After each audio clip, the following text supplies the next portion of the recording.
आप सभी लोग सुख चाहते हैं, लेकिन सुख चाहते तो हैं, पर सुख चाहने के लिए जहां दौड़ना वहां दौड़ते नहीं है, गलत दौड़ते हैं। हमारे शरीर में दो चीजें हैं, एक शरीर है, एक आत्मा। थोड़ा सा 5 मिनट का समय लेकर मैं ये प्रश्न आपको उठाऊं और बहुत अच्छी बात आज आपको बता दूं, आपके बहुत सारे डाउट्स क्लियर भी हो जाएंगे। सुनो, हमारे शरीर और आत्मा अलग है, ये तो हम पहले भी आपको 1000 बार बता चुके हैं। आगे सुनो इससे। क्या हम आंखों से देख सकते हैं, आंखों से सुन सकते हैं? नहीं। क्या कानों से देख सकते हैं? नहीं। क्या हम नाक से खा सकते हैं? समझो, ईश्वर ने सब चीजें अलग अलग बनाई हैं। देखने के लिए आंखें हैं, सुनने के लिए कान। आंखों से सुन नहीं सकते, कानों से देख नहीं सकते, अलग है ना। उसी प्रकार शरीर का सुख है संसार। शरीर का सुख क्या है? संसार क्या है? शरीर का सुख, गाड़ी बंगला पत्नी पुत्र परिवार, ये कहां का सुख है? शरीर का। अब रही आत्मा की बात, तो आत्मा का सुख किससे है? समझो, सिद्धांत को समझो, साइंस को समझो। चलो मैं साइंस से जोड़ता हूं सब्जेक्ट को। आप किसी भी वस्तु को ऊपर से छोड़ दीजिए, वो पृथ्वी पर जाके गिरेगा। साइंस कहता है गुरुत्वाकर्षण पृथ्वी में है। ये तो सत्य है कि गुरुत्वाकर्षण है, पर इसके अतिरिक्त एक सत्य और है, क्योंकि वो पृथ्वी का ही हिस्सा है, इसलिए अंश अपने अंशी की ओर भागता है। अंश हमेशा किसकी ओर भागेगा? अंशी की ओर। जैसे ये पुष्प, ये किसका अंश है? ये पृथ्वी का अंश है, क्योंकि पृथ्वी से पेड़ बना, पेड़ पर ये पुष्प खिला, तो कुल मिला के, और ये आप रख दो, आप 2-4 दिन, 1 हफ्ता, महीने भर रख दो, ये अपने आप माटी हो जाएगा। कुछ ना करो, माटी हो जाएगा अपने आप, हाँ या ना? तो ये किसका अंश हुआ? मिट्टी का। अंशी कौन हुई? अंशी हुई पृथ्वी, और अंश हुआ ये, तो ये पृथ्वी का अंश है, इसलिए ये छोड़ने पर नीचे जाएगा, क्योंकि ये अंशी की तरफ जा रहा है। अब दूसरा, आग। आग हमेशा नीचे नहीं जाती। आग की ज्वाला, आग की लौ, आग की ज्योति ऊपर जाती है। क्यों? क्योंकि वो सूरज का अंश है, क्योंकि सूरज में आग है। तो हर अंश अपने अंशी की तरफ भागता है। हर अंश कहां भागता है? अपने अंशी की तरफ। आग किसका अंश है?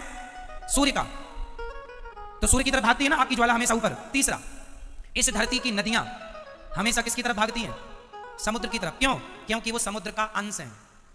क्योंकि पानी जो बरसता है, समुद्र का ही तो वाष्पीकरण होता है पानी, और फिर वही बरसता है, तो वो एक्चुअली इनडायरेक्ट वो समुद्र का ही पानी है, बरसता है, नदियों में आया, फिर वो अपने अंश की तरफ भागा, अपने अंशी की तरफ। समझो, जैसे पृथ्वी का कोई भी हिस्सा वो पृथ्वी की तरफ भागता है, कोई भी पुष्प, कोई भी पत्थर, कोई भी मिट्टी का ढेला, क्योंकि वो पृथ्वी का अंश है, इसलिए पृथ्वी की तरफ। आग सूर्य का अंश है, इसलिए सूर्य की तरफ।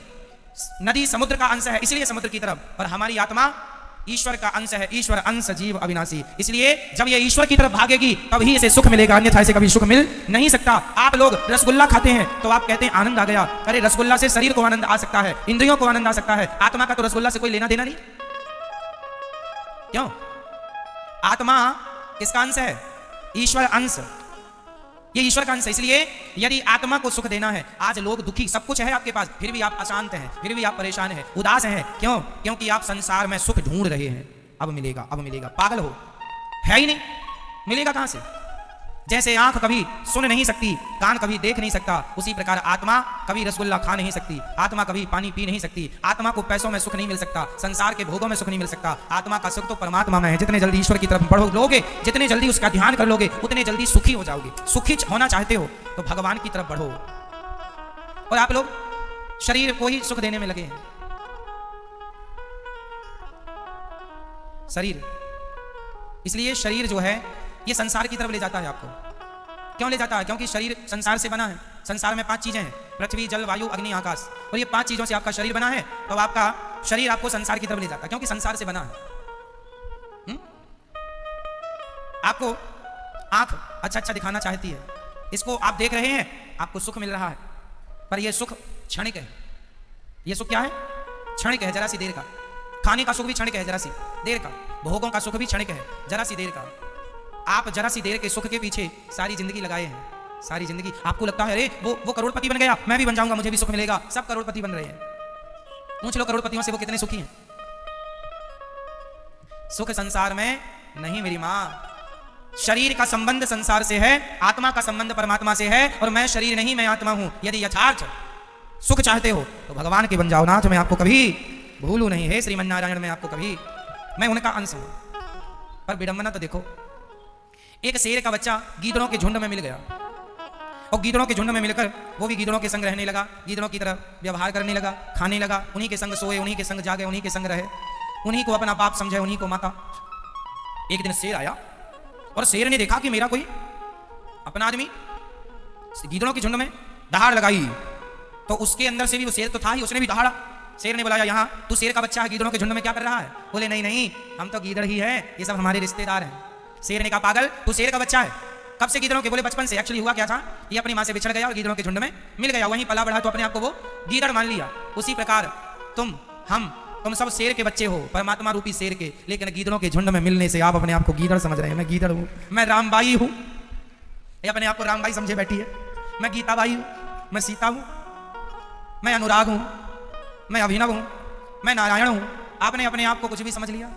ना तो आप सीताबाई हो, ना गीता हो, ना अंजलि हो, ना राम हो, ना रघुनाथ हो, ना तो घनश्याम हो। तुम शुद्ध आत्मा हो जो ईश्वर का अंश है, बस ये तुम्हारा परिचय।